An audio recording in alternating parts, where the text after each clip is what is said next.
Hey y'all, it's All of Destiny, and in this video I'll be sharing with you all how I designed my pink, gold, and white glitter acrylic stiletto nails. I do want to inform you all up front that I'm not a professional, but I am going to show you all the process that I take to design my own nails. So if you're interested, then definitely keep watching. This is my nails kind of grown out, and then I polished some of my natural nails. But yeah, for the most part they had grown out. Then I soaked them all off, polished my natural nails, and threw some glitter on top. So now that brings us to this point. I want to start off using the Glitz and Glamour in Pink Rosa. Majority of the product that did come in this container originally is already gone, but I'm going to use it just to mix up some more glitters. Just adding in different shades of pink, and of course the clear acrylic. Since it is going to be acrylic, I have to have, you know, acrylic to make it a glitter acrylic mix. I'm going to proceed to doing the same thing using the Glitz and Glamour Rose Gold, and I'm going to just mix that up. This is the same gold that I used on my mom's nails in my last nail tutorial. I'm going to add in a few hexagons, and then I'm going to take some tinsel off of the Christmas tree, and you'll see what I'm going to do with that later. So I'm going to begin by adding primer to my nails. The primer is just going to help the acrylic adhere to the nail, or pretty much stick to the nail, you know.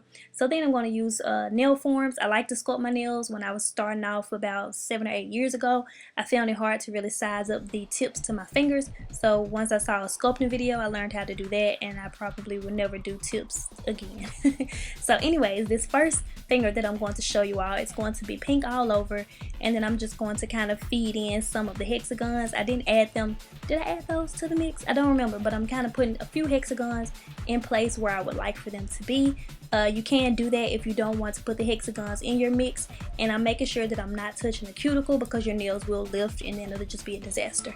I like to encapsulate, or pretty much cover, the acrylic glitter mix with clear acrylic. It helps to keep the glitter from losing its shine when you're filing, and if you want to actually encapsulate any design that you've done, then you won't lose that design when you begin to file and buff your nails. This next nail, I was going for a white to glitter pink ombre fade. I'm using the Beauty Secrets Sculpted nail powder in white just to kind of shape out the tip of the nail. I'm just kind of doing that messily because it's not the focus of the design. You'll see later on that I'm going to apply the glitter pink towards the cuticle area, and then I'll fade that forward. So I was kind of messy doing the white part. It really didn't matter. Honestly, I haven't used this acrylic in years. Like, this is the one I started off using, but yeah, I haven't used it in a while, so I was just really messy with it. So I'm being more so careful with the pink, since that is going to be the portion that's near the cuticle area, and then I pretty much apply that and kind of fade it down, starting at the middle of the glitter acrylic, and I'm fading that down into the white, but not all the way to the edge. Then I'm just going to take a gold hexagon and apply that to my nail. At first I wanted to do 3 of those, but I felt that 2 kind of looked best. 3 was kind of doing a little too much for me, and I'm using my cuticle pusher to actually kind of press that down into the nail. And then again, so that we don't lose the design when filing, I'm just going to cover that with clear acrylic. So designing nails for me, it's pretty much just a tedious process of picking your colors and then picking the type of design that you want to do. But I did want to show you all 3 different demos, just because that's the basis of the entire design of my nails as they're going to pull together towards the end. So for this next nail, I'm taking the gold glitter acrylic and I'm going to apply that over my nail in entirety. And yeah, you'll see what I'm going to do with the tinsel next. I know y'all are like, tinsel, what? But they actually have ribbon that you're supposed to buy to use for your nails. I didn't have that, and I wanted to try it. Man, it was like late when I was doing this, so I was like, I'm just gonna get this tinsel off of the tree because it definitely looks the same to me. So I was like, girl, we're gonna make it work, okay? So it's not wrong if it turns out right, and you'll see that it turned out right. So yeah, just keep watching. I politely plucked one of the pieces of tinsel off of the entire piece of tinsel on our Christmas tree, and I'm going to use that on my nail. Before it sets or dries, I'm going to pretty much align that in the center of my nail using my cuticle pusher to kind of just press that into my nail a little further, going back and forth between that and my nail art brush. And once I get it the way that I like for it to look and it's pretty much secure, I'm going to encapsulate that using clear acrylic, and I'm making sure to press it down very firmly towards the cuticle area. That way it does not lift and then my ribbon ends up coming off.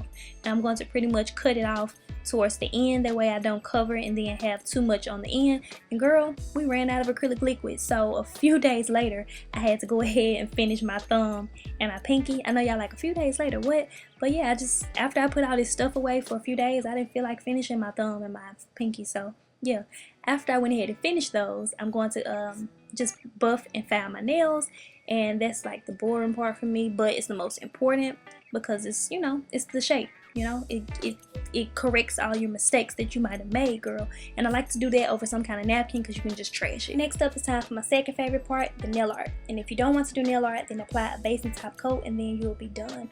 I'm using this white striper polish just to add in my lines to my nails. Then we're going to add in some dots and things like that, rhinestones, just to make it even more cute and girly and all of that good stuff. So next up, going to add in the dots using my dotting tool, and I just kind of tap onto the side of the nail art brush just to get off a little bit of the polish. If you don't have a dotting tool, you can definitely use a hairpin, ink pen, pencil, anything that has that ballpoint tip to it. That's what I used to use before I got dotting tools and all of the correct things that you need. But I won't even say correct because it's not wrong if it turns out right, okay? Anyway, taking my rhinestone wheel, don't listen to me, y'all. Taking my rhinestone wheel, and I'm just going to apply some gel to my nails and then just add in some rhinestones here and there. And what else? Oh yeah, if you don't have gel, then you can use like a clear top coat. Just kind of make sure that you put the rhinestone on and press it down into the nail before it dries. I used to do that before I started using gel. And if you don't have that, then you can try nail glue as well to help to adhere your rhinestones to your nails. And then I'm just going to pretty much apply gel all over my nails. Make sure that your polish or designs, if you use polish, is dry before you use the gel. If not, when you cure it, it's going to wrinkle and you'll see the wrinkles in your nail because the nail polish is still going to dry, but it's going to wrinkle up under the gel, which dried before the nail polish. Does that make sense? I hope that makes sense. So I'm curing my nails for 2 minutes. I do have an old unboxing video if you just want to go and find it. I'll link it down below in the information bar for easy access. Wipe off the alcohol. I mean, not that. Oh my god, I'm not redoing this voiceover. Wipe off the tacky layer if you have one from your gel, and then your nails will pretty much be complete. To go a step further, as I like to do, then you can definitely take a sugar scrub to help remove the dead skin from your hands. It just makes for a more neater and nicer look to your manicure and to your nails, and it helps to keep them soft. So I like to just pretty much do this weekly or however often as I would like, and it's just pretty much sugar, oils, all of those things. If you want a full tutorial on that, then definitely let me know, and you can rinse all of this away. Apply some cuticle oil. If you don't have cuticle oil, you can definitely use just olive oil. If you don't have that, then just use whatever oil you may use in your hair. If it works fine for your hair, then I'm sure it'll be harmless to your cuticles. And also, these are the finished results. I actually have pictures at the end as well.